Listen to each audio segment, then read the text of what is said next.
You're watching Toronto Sports Rush on the Bet Rivers Network. It's a Friday conversation with my very good friend, CJ Nitkowski. CJ, we are entering the final weekend of the season, and in the American League, we have two divisions that are tied. When was the last time we ever saw this? Well, that's a great question that I definitely don't have the answer to. Neither do I. That's why I asked you. That would require some research. I don't know. But I do know it's good for the game. As much as people maybe, even the wild card, don't love the idea that we have less divisional play. We have 3 wild cards. I think it's working out well. We have really meaningful games now in the month of September. Luckily for the Jays, they hold the tiebreaker, so that helps a little bit. And for the Cleveland Guardians in the American League Central, they hold the tiebreaker. So we're not having the one-game playoffs right if teams tie anymore, which is probably a good thing to make the quality of the postseason better. But it's great. It's great to see right now going down to the wire. I get it. It's not as fun maybe if you're a fan because you're stressing out like crazy right now. This is what I'm telling my my Jays fans. I say, hey, at least we're not the Tigers. The Jays blew a 5-game division lead, not a 15-game division lead. It's a really good way to look at it. Right? And I used to do that. I was telling somebody this the other day. Whenever I had a bad outing, I'd always, and this is back when we had to look at box scores in the newspaper, I'd always look for the guy that had a worse day than I did. And then I felt better about it the next day. Oh, so I gave up 4 runs in my 3 innings of my start. But did you see this guy that went an inning in third and gave up 8? Boy, he must be having a really bad day. So whatever it takes to kind of make you feel a little bit better. And that is the truth. I mean, listen, that was close. These are 2 really good teams. I think in the case of the Tigers, it's just been this epic collapse. So they won yesterday, so they're tied back up again. But again, the Guardians have the tiebreaker. So technically, they're really down by 1. It was going to be tough to hold on. With the way the Yankees have been playing, we figured it'd probably be close. We know there's some rotation issues. Barrios now to the bullpen and then to the IL, trying to work through some things. Max Scherzer struggling right now. And so you figured there was a chance maybe that they could be caught, and that's where we're at. CJ, getting back to psychology, that is, you just described why people watch Cops. Because you can be having money problems, family problems, girl problems. You watch Cops, and you're like, well, ain't that bad. At least I got some shoes and a shirt, and I'm not going to jail, right? That's right. You mentioned Max Scherzer, and you can't help but think that might have been his last start in the majors. Could be. There's a couple of guys that are in that position right now. We know that, of course, Clayton Kershaw made that decision to retire. The Braves just re-signed Charlie Morton at 41 years old to basically come make his last start here on Sunday. He's going to retire at 41 years old. Max Scherzer has gotten more out of his arm than I think anyone could have ever anticipated. He is the ultra competitor. I got to cover him a little bit with the Texas Rangers when he came over after the 23 deadline, and then, of course, winning a World Series and watching him all these years from the other side as well. It's a really special talent that is ultra competitive. Will continue to go as long as he possibly can, but I do think it's fair. He's not one of those guys that's into the big fanfare. At least that's kind of what I picked up on, right? So it's not going to be that he needs some kind of announcement or going to go sign with the team for a day, that kind of thing. He's just a guy that just loves to play, loves to pitch. But at some point, we talk about it all the time, but Father Time is undefeated in our sport, and especially for pitchers. And the fact that he even had some of the success that he had this year, quite honestly, came as a surprise to me. I really thought he was kind of done. He's just asking so much of his body. So it's a good point. He's going to the Hall of Fame when it's all said and done. But it's probably fair to wonder whether or not we saw him throw his last pitch. He makes it pretty tough on managers because it's almost like trying to get your toddler out of a theme park. You're like, okay, we're done here, but I want to stay. I want to stay. They must have the conversations. Let's not make this a scene. I'm sure for John Schneider and every other manager that ever had Max Scherzer is fully well aware. I do think watching a guy like Bruce Bochy, he probably is the least affected by that. Just because when he makes a decision, that's it. He doesn't care what anybody has to say. He's not going to be talked out of it. But I think for most others, it's like he's your guy, especially when he's been your ace. You can appreciate what he wants to do, but you're absolutely right. It is a temper tantrum pretty much every time you try to take the baseball out of his hand, which you appreciate, right? There's that part of you that appreciates how much of a gamer this guy is. There's been times where we've seen a pitcher not even necessarily getting taken out of the game, but just assumed he was and just gives the ball to the umpire. I've seen him multiple times, or to the manager, and walks away, and he was like, I wasn't even going to take him out yet. I wanted to talk to him first to see if he had anything left in the tank. Max Scherzer never had that issue, not once, because he always wants to stay in. So it makes you a great teammate. It makes him a great competitor. it also makes you a pain in the ass when you're trying to get a guy out of the game and move on to your bullpen. The final weekend of the season, Jays have the Rays. The Yankees have the Orioles. You've played on teams. You're out of it. You're like, this is the last weekend, and then we've got the entire winter off. Are those dangerous teams to play against because they have zero pressure? They can be, and depending on where they are pitching-wise, too. It's a little bit different now because we changed the rules on September rosters. And if you remember, it used to be you could call up your whole 40-man roster if you wanted to. Now you only get to add one extra pitcher and one extra player. Why that matters is because, and the Rays would take advantage of this more than anybody, is they would call up their complete roster. They would be throwing arms left and right. And this is also before you had to have that 3-batter minimum.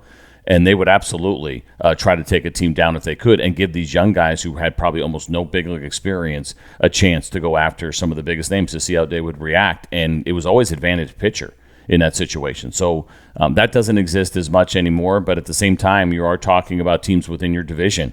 And depending on what the relationship is like, right? If you don't like the Yankees, would you lay down a little bit? Probably not. I don't think anybody lays down in the game and wants to let the Jays win necessarily, so the Yankees don't. But this is within division, so there's probably some bad blood all the way around to some degree, maybe a little bit worse than others. But no, you get after it. I think there's something about it. I think the Orioles are probably the more dangerous team, just because they have been kind of doing this for a while now, and they've been pretty successful at it and spoiling some teams' hopes here. And so that kind of continues, and it's been a really disappointing season for them. I think the Rays kind of fell in where we thought maybe they would. The Orioles did not. And it's Trevor Rogers, I believe, is throwing in Game 1 for Baltimore. He's really good. So that's good for Jays fans as far as going up against the Yankees. And you want to finish strong. Every player wants to finish strong. And whether you're a free agent or you're coming back, you just want to make sure you leave a good impression with your team. So those teams can be a little bit more dangerous, but it's hard to maybe get all 26 guys on that same page, quite honestly. Some guys definitely have one foot out the door and are already thinking about what fishing trip or vacation they're going to go on or where they're going to hunt this winter. So those are the guys that maybe don't show up the way you want them to. Dan Schulman and Buck Martinez referred to it on the broadcast last night, and I think it's the first time they have referenced it, and that is the calls going against the Jays. We had a fan catch a ball. We had Daulton Varsho say he trapped the ball when he clearly caught it. We had a fair ball called a foul ball, and then social media, the way it does, baseball's against us. They really want the Yankees in. Yeah. It kind of seems that way when everything goes against your team. But as I try to tell people, CJ, in a split second, and I'm not thinking, okay, the Yankees got to get in a foul ball. Yeah. So that part doesn't exist. I would agree with you. There's no way you could ever get away with that, especially in this day and age where you're going to try to favor one team over another. But as you and I both know from our days at Fox, do those who are paying the big dollars want to see the Blue Jays in the World Series? They do not. Right, because they don't get that rating. It's a financial loss, and that's the reality. And I actually was told a story years ago by a broadcaster who was covering the World Series when the Guardians were making a run. And they had lost a pivotal game, I think maybe in the championship series. And he said he was in the elevator with other MLB executives, and they were openly cheering for the fact that the Guardians lost because they want the biggest market teams in the biggest moment. So they are pulling hard for another Yankees-Dodgers World Series. I mean, they'll tell you they're not. But 100% they are, and so are all the broadcast rights holders throughout the postseason. They want the biggest teams in there because with the Blue Jays being in Canada, you don't get the local rating. It's a Sportsnet thing, and who has the rights, and so it's a financial loss for our sport. With that being said, I don't think that they're necessarily cooking the books when it comes to their umpires or CB Buckner's getting a couple extra $100 when he makes a call that goes against the Jays. It's a fun conspiracy, but there is something behind the fact that if you were to ask people the truth, yeah, they would much prefer the Blue Jays and small market teams not advance deep into the postseason. CJ, I'm not sure if I told you this, but in 2015 when the Jays were cooking, Jay and I were waiting outside an elevator at Fox, and one of our bosses came by. I said, how about those Jays? And he looked us both in the eye and said, if the Blue Jays make the World Series, you're both fired. And there was another incident with one of the Hall of Famers that used to work with us as well on the baseball side where he was cheering for the Jays when we were watching a game, and he got a very similar terse response as well, as if we have any control over any of it, right? I mean, I get the stress level, and you're talking about big dollars, but at the same time, like, you love the team that you love. And so you're going to cheer for that team, and that was kind of a harsh thing to say because none of that should be true. But The world we live in. The Blue Jays got out of their funk thanks to a Daulton Varsho grand slam, a George Springer 2-run home run. Before that, they hadn't had the bats come alive since last Sunday in Kansas City. When a team that can, my voice just cracked there. When a team goes through spells like that after playing so well since June, what psychologically is going on? Because every guy that came to the plate, you're like, oh, this is a guaranteed hit. This is a guaranteed extra base hit. Then all of a sudden, we have no confidence in everyone. Is the entire team feeling that way, just like the fan base? You don't feel the way the fans feel. Although I did hear John Schneider a couple of days ago reference, and we used it on our radio show on XM, about people saying the sky is falling. That sounds like something that a fan would say, but he obviously has heard it and kind of responded to it in a way. So it's in some way it's the same for coaches as it is for fans and even for broadcasters of the team. Like, you're pulling so hard, but it's out of your control. And so ultimately you're trusting the guys that have the uniform on. And so you do worry about some of the things I think that fans worry about. But when you're a player, I don't think so. Maybe a small percentage, but I think at the end of the day, you trust your preparation. And you trust who you are. I was having the same conversation actually with A.J. Ramos yesterday, and we were talking about how this position you're in now, and you watch and you cheer hard and you get nervous, or if you have kids and watch them play sports, you get really nervous, never existed when you were playing. Because for me at least, and he agreed. And that's because you know who you are, you know you belong there, and while the moments are big and crowds are loud, you feel like I can get this guy out or I can get this hit here because that's why I'm here, because I deserve to be here. I'm good enough to be here. So maybe early in your career when you're making your debut that first year, there might be some jitters where you get nervous or you start pressing. I do think for the Jays in that offensive situation, you got to be careful that it doesn't take on a life of its own, that it doesn't start going up and down the line. I think that's why Vladdy is so good, right? He plays so loose. He's that kind of loose personality that should be able to keep everybody relaxed and going and doing your thing. And then you got to remember, this game just goes in waves, right? Nobody's great wire to wire. You just hate to have it down period when it really matters the most, when there's more eyeballs on your team and you're trying to clinch your spot in the postseason. But that's the reality of our game. You got to live with it and you got to ride it out. You mentioned Vladdy, and if he does go to pump the guys up, in the back of their mind, they must be saying, well, you go do something. He had two infield singles last night, but he hasn't hit a home run since the start of September. And remember how the season started, where both he and Bo Bichette were not hitting home runs. And Santander, before he had gotten hurt, I think they had like one home run maybe through the first month. Like it was not good power-wise. And as good as Vladdy is, and I know we had that huge year a couple of years ago when it comes to the home runs, but he's a good home run hitter. He's not a great home run hitter, right? I don't think that's his game. Remember, he's always been what we call a low launch angle guy, doesn't necessarily hit the ball high in the air a lot. His home runs generally are not those majestic ones because of the type of swing that he has. But I do think it always helps when your leader's doing well, but probably what matters more when you're struggling is how he's carrying himself. Because you do look to that guy, even though you've been around, you're a Daulton Varsho guy or whoever, and you've been around. There are leaders in the clubhouse, the biggest players, the biggest names, that when they're carrying themselves with confidence, regardless of what's going on, that you can feed off of that. You mentioned Santander, and I don't know if you've seen this, but I was watching his at-bats, and before he gets set in the box, he sits and stares at the catcher, and it must be when the catcher looks directly at the pitcher, he's like, okay, this is where I'm going to get into my pre-pitch routine. But it's offsetting. Have you seen guys like that where the catcher must look at him like, what are you looking at? So now in the age of the pitch clock is part of it. Two things. First of all, I never knew Anthony Santander was this much of a kind of casual guy. I don't know if you saw that home run that he hit in minor leagues, and it took him it seemed like 3 minutes to get around the bases. I was like, what was that all about? Because it wasn't a leg injury that he had that he was rehabbing. And then I was watching the game yesterday, and I noticed this casualness to him. And I just don't remember that in Baltimore. Maybe I wasn't paying close enough attention. It could be, though, going back to what you're talking about, part of the pitch clock. Remember that the pitcher cannot go until the hitter engages you, right? So you can't start until he looks up. So some guys will look down a little bit longer.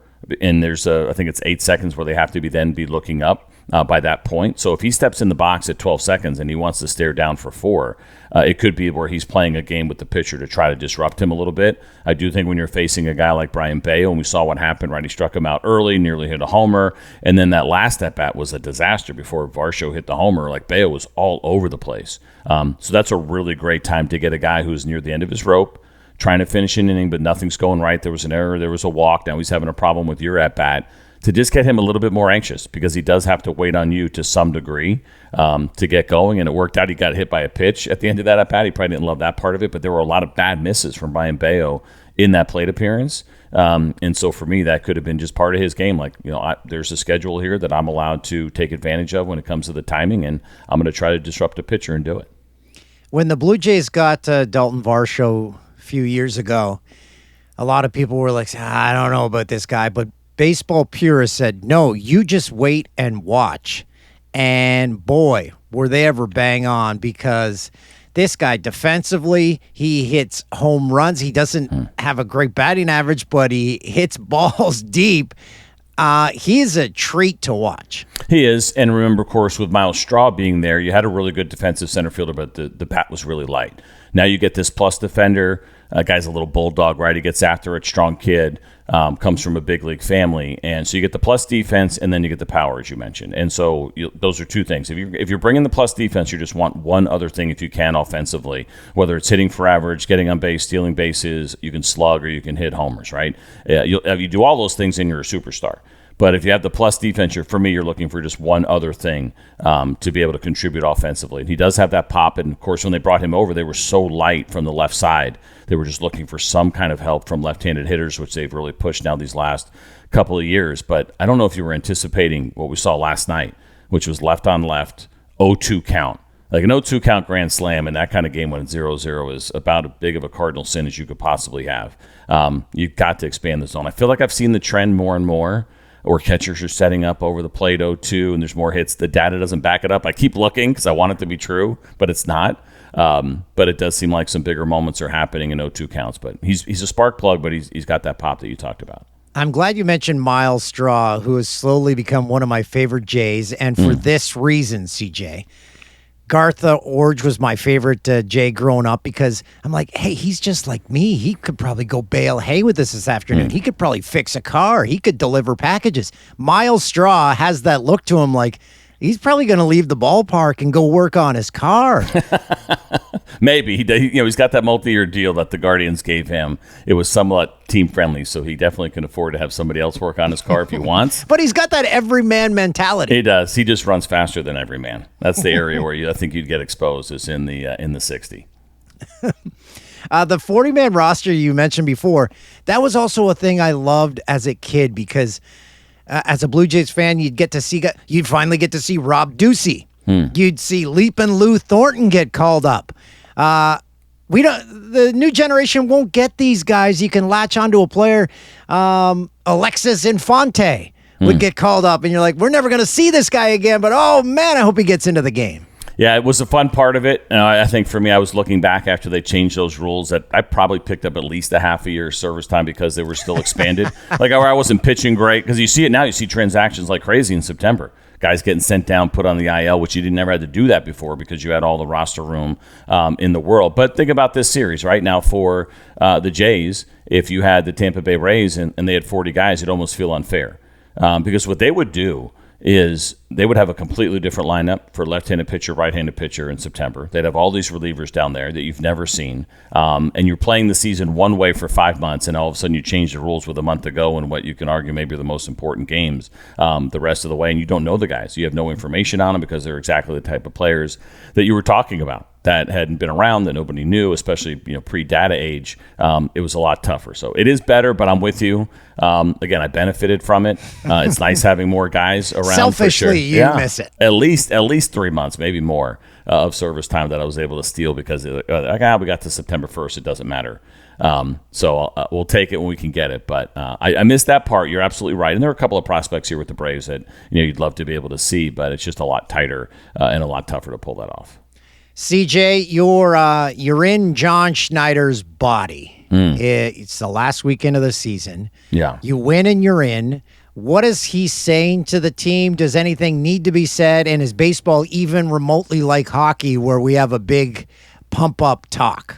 I don't think so. They're minimal. I think the best managers that I've had, and I think I've told you this before, but when it was all said and done, I had 40 different managers around the world. And the ones that I think I respect the most were the ones that were very short with their words, but also the message was received. I would be a terrible manager, because it would take me forever to get to my point. and nobody be paying attention, right? It's just like, what was that? What were you saying? Like that would be the reception. But Joe Torre was very good at this. I had a manager in the minor leagues, Trent Jewett, was very good at it. Like the communication was solid, but it was short and to the point. We had a somewhat meeting like that when I was playing for the Yankees, where when I had gotten there, we had like an 8-game lead in the division. All of a sudden, the Boston Red Sox were like a game back, and it was getting late.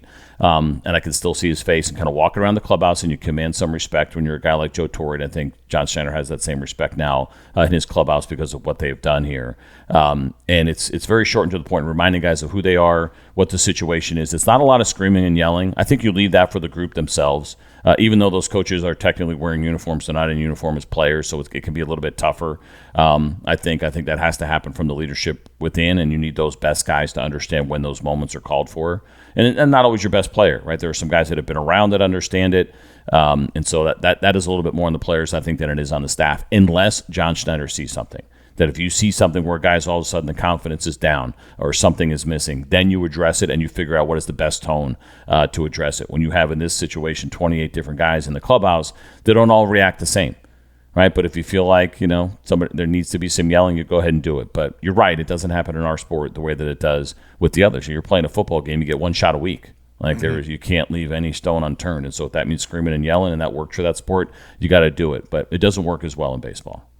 Of the 40, we'll leave with this. Of the 40 managers you had, was there one line, one of them delivered that you kept and you still have it going through your head to this day? You're like, I'm going to use that for the rest of my life. Well, that's a great one. I don't know if there was one line. It's funny we say managers. There was probably one pitching coach line that stuck out that I'll still remember.